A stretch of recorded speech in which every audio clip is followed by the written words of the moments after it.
Hi everybody, Sophie Aldred here. I played Ace in Doctor Who in 1987 and 1988 and 1989, and you are listening to the Bottle-O podcast. The Bottle-O podcast with llama 3, episode 6, interview with Sophie Aldred, who played Ace in Doctor Who. Now, I just noticed I'm kind of trying to impersonate Lemon from Strangeness In Space, and this is kind of Strangeness In Space related, so let's go. What's the best episode of Doctor Who that you've worked on? Whoa, the best episode. I really enjoyed The Curse of Fenric, which is a Second World War story, but it also involves vampires and Vikings. And it really kind of went a long way to explain a lot of Ace's backstory. And I was given a lot of very good scenes to do, a lot of variety of acting, and I thoroughly enjoyed that one. And I think it's really worked. It's set all on location. We filmed it down in Dorset, although it's meant to be up in Whitby, sort of vampire country. But the filming was done down in Dorset, and it was great fun to do, and quite stretching as well as an actress. It's been ages since I've seen Curse of Fenric. I had the VHS when I was like 4, and now my VHS player doesn't work, so... Right. Oh yes, I think most VHS players have given up the ghost, haven't they? What's your funniest moment on Doctor Who? Oh goodness, my funniest moment. Well, we always had a good time, Sylvester and I, and he was always, in fact, he says that the reason why we get on so well is that I'm the only person who ever laughs at his jokes. So we obviously did have lots of funny times. I can't remember any one specific moment though, and it's, you know, those sorts of times where you kind of, you think it's really funny, and then when you tell everybody else, they go, oh, because you kind of almost like you had to be there, you know. So I can't remember any one specific moment, but it was certainly a very fun time. Okay, if you can invite any famous person to come to tea, who would it be? Oh gosh, that's a very good one.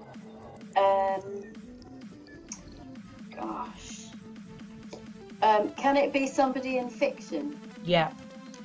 Okay, I think I'd like to have a nice chat with Tintin, because he's a great hero of mine, and I think he'd have lots of very interesting stories to tell. Yeah, Tintin I'd like. Right. It was said that you were to return in the Doctor Who universe in a future Sarah Jane Adventure episode. Was that true to happen?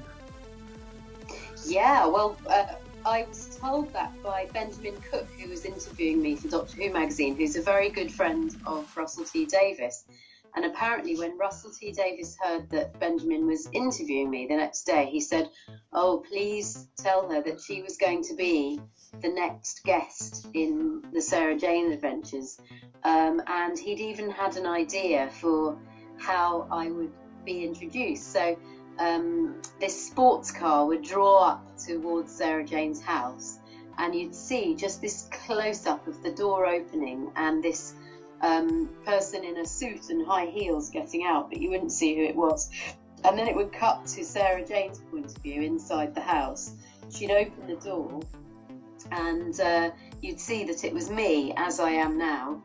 And he said, but don't worry, because she'd soon be beating up Daleks with baseball bats, and she'd exchange her high heels for Doc Martens shoes. So that sounded great fun.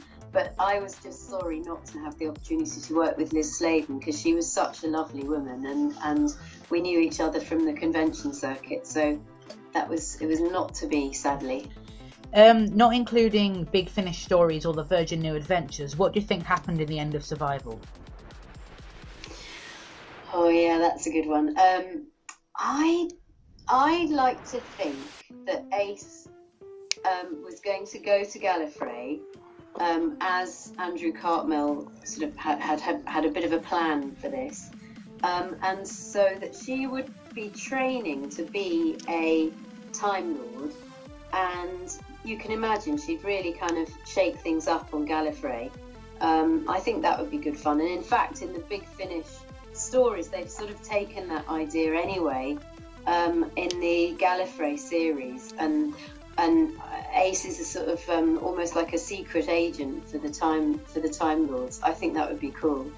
If you were to return in Doctor Who but not playing yourself, who would you play? Oh, I'd play a baddie, definitely. The baddies get all the best parts. I love playing baddies. I've done a few in my time, and they're really good fun. So yes, I'd definitely be a baddie. What's your favourite Doctor other than Sylvester McCoy? Oh, that's impossible to say.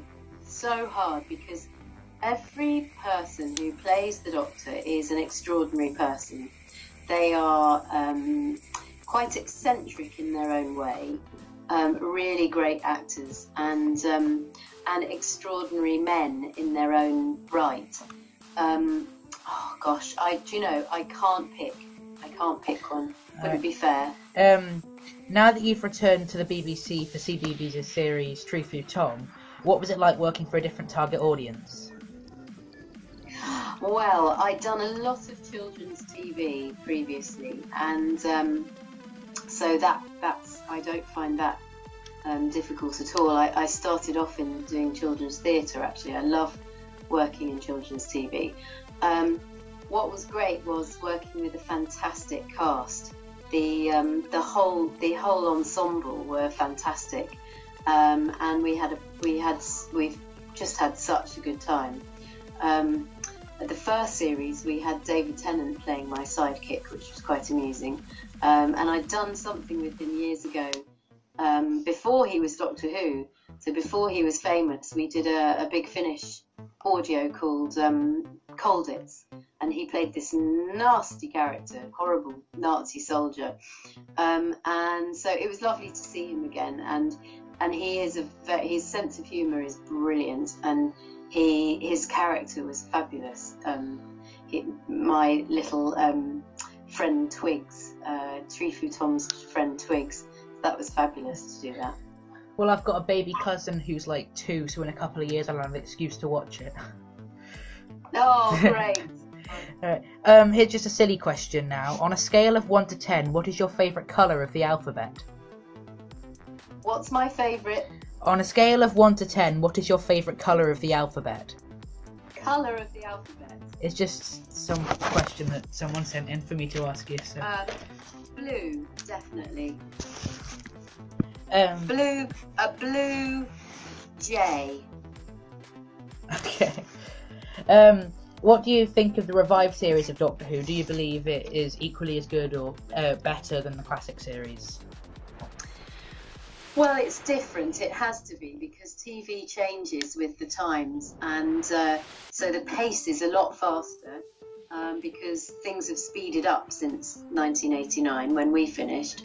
I love the new series, and I couldn't pick a favourite Doctor, but I think they're all brilliant. And I very much in particular, I liked the Rose story arc, and also the Amy Pond story arc, and also more recently Clara. And my 13-year-old son was gutted when Clara left.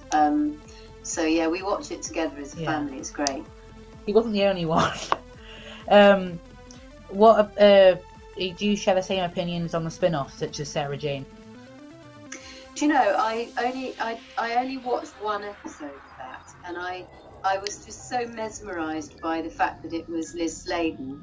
I really, I was just so delighted that she had the series. It was fabulous. So I don't really have an opinion about that, but I know it was incredibly well received and people loved it, so that's fabulous. Have you watched any of the other spin-offs? Have you watched Torchwood or Class or? Yeah, I watched Torchwood actually, and I watched it. I watched the first episode of Class. It was a bit slightly too gory for my liking, but I certainly liked some of the performances. And Torchwood I loved as well. I love Eve Miles. I love her performance, and Kai Owens, and I thought the character that John Barrowman played, Captain Jack, is brilliant. I thought actually it would be great to get Ace and Captain Jack in a room together. That would be quite amusing. Yeah, well, I feel now that I'm the target audience for stuff like Class, because even Sarah Jane and Torchwood, especially when that was out, I wasn't the right age for. But now I feel like there's a show aimed towards teens. Yeah. Are there any similarities between the Strangeness in Space character of Sophie and yourself? Yes, Strangeness in Space. Well, we share the same name. I don't know. Strangeness in Space Sophie is no, she's definitely a part of me, the kind of bossy part, I think.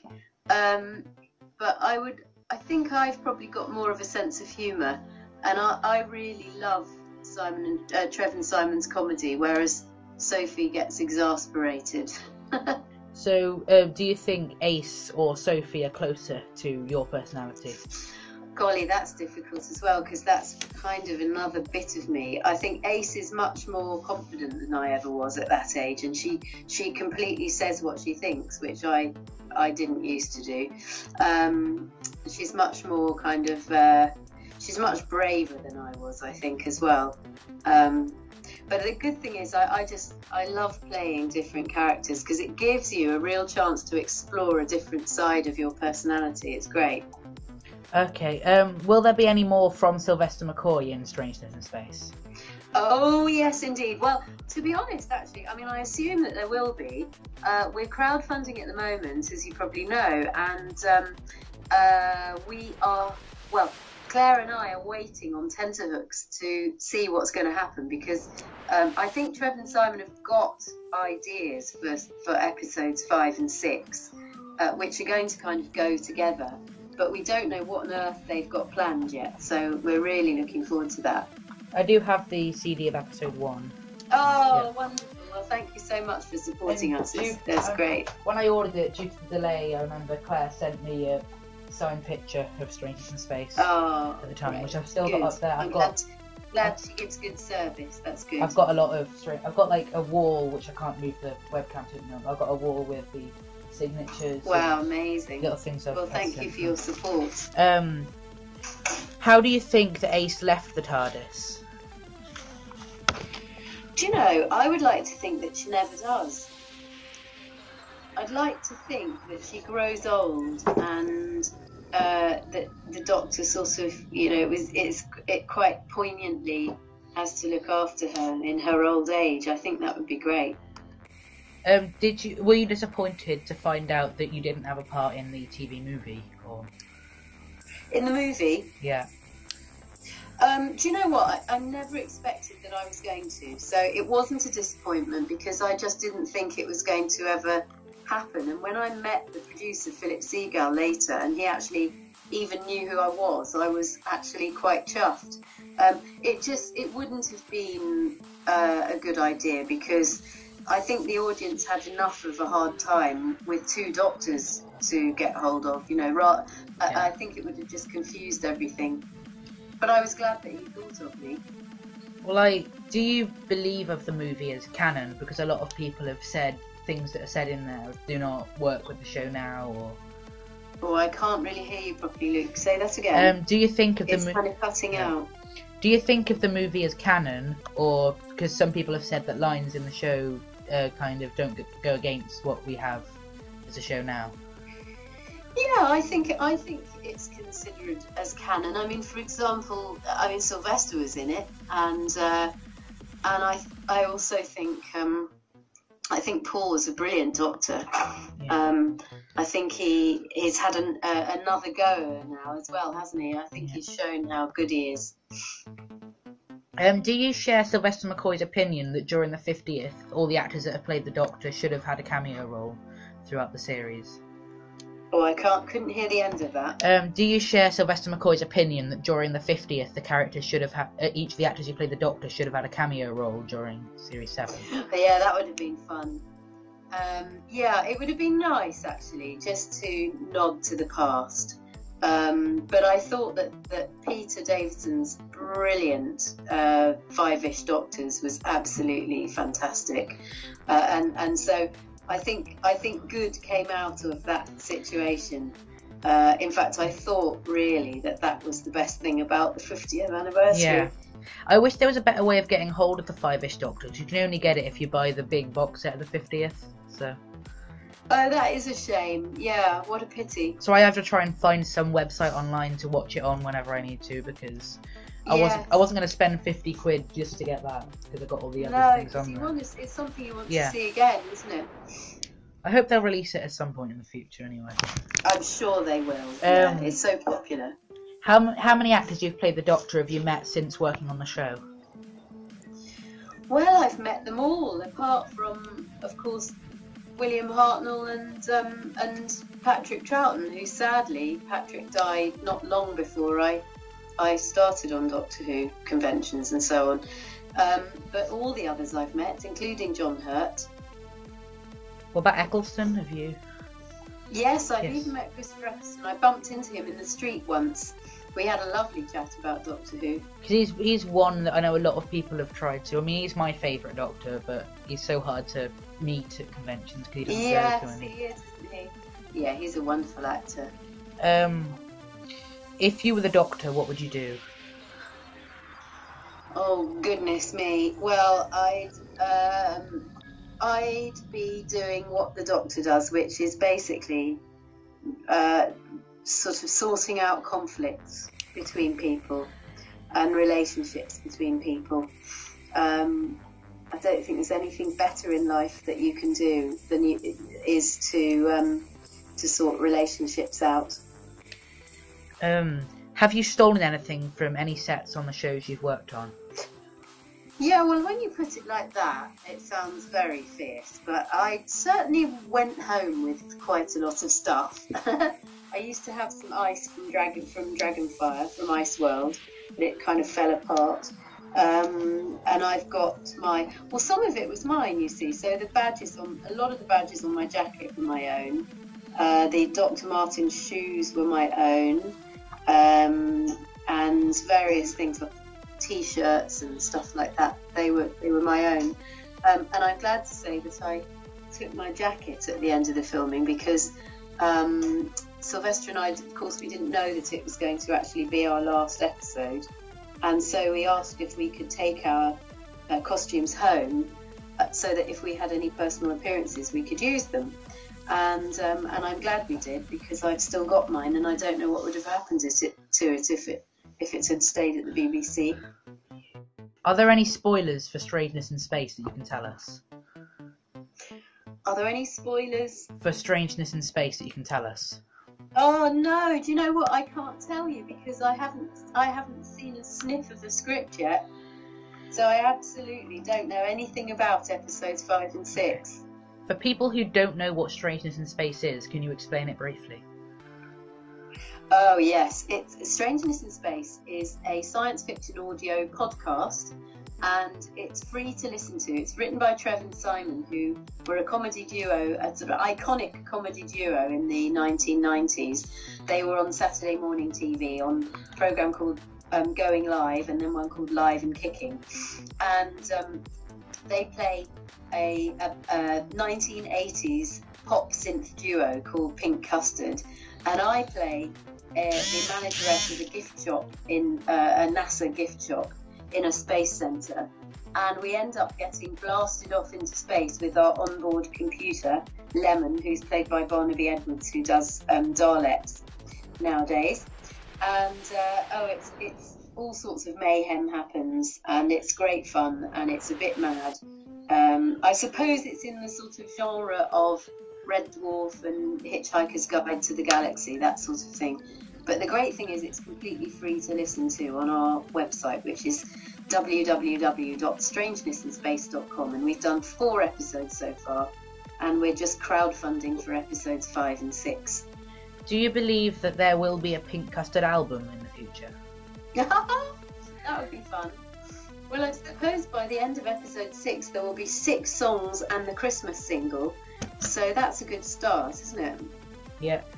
So is there going to be a season 2 of Strangeness in Space, or? Well, we don't know. We're going to see when we finish this season. We're going to see where we are with it, and what we can do. So I can't say either way whether we're going to have a series 2. Because I know I was talking to Claire, and she said there was going to be a lot of strangeness in other places and ideas. Yes, I mean I just do what Claire tells me to do. So if she's told you something, then she will do it because she's like that. Well, what a lot of people have asked me about, have you got any behind the scenes secrets about the baseball bat Dalek sequence? Well, it was funny because on the extras, I'm going to have to watch these on the Remembrance of the Daleks, because apparently they said I hit the wrong Dalek, but I can't remember that, because the thing is that it had to be a person inside it, because he had to be moving the eye stalk around, and as far as I remember, we very carefully lined it all up so that I would hit exactly the right places. So I think that might be a bit of an urban myth, actually, that one. Did you work on any Children in Need or Comic Relief Doctor Who stuff in the 80s? Comic Relief? Or Children in Need, were there any Doctor Who versions of that you worked on? I did the Dimensions in Time. That was for Children in Need. And it was a bizarre mixture of EastEnders and Doctor Who. It was great fun to do, but I don't know that it made much sense. Now that really confused me at points, but I was wondering why they haven't. I had a look online. They haven't released the DVD of it, and apparently in a Target book they decanonised it. Ah, right, yes. Well, maybe that's something that they will bring out one day. Apparently, in one of the books, apparently Terrance Dicks wrote of one of the Doctors waking up, talking about a dream, which was the same as Dimensions in Time. Oh, that would be fun. Yeah, but it was a bit like a dream, or maybe even a nightmare, I don't know. Yeah, I think they should release like a DVD with like 5-ish Doctors, Dimensions in Time, like all the... Yeah, that's a great idea. Brilliant. Yeah, sorry. Luke, I've just had a look at the time. I'm going to have to go very shortly. Alright. Well, thank you everyone for listening to the Bottle-O podcast interview with Sophie Aldred. If you liked it, please like and leave a comment, and follow the Bottle-O podcast on Twitter at Bottle-O Podcast. Alright, thank you for listening, and goodbye. Great, thank you so much, Luke. Take care, and I'll see you at the Alright, bye. Okay, bye.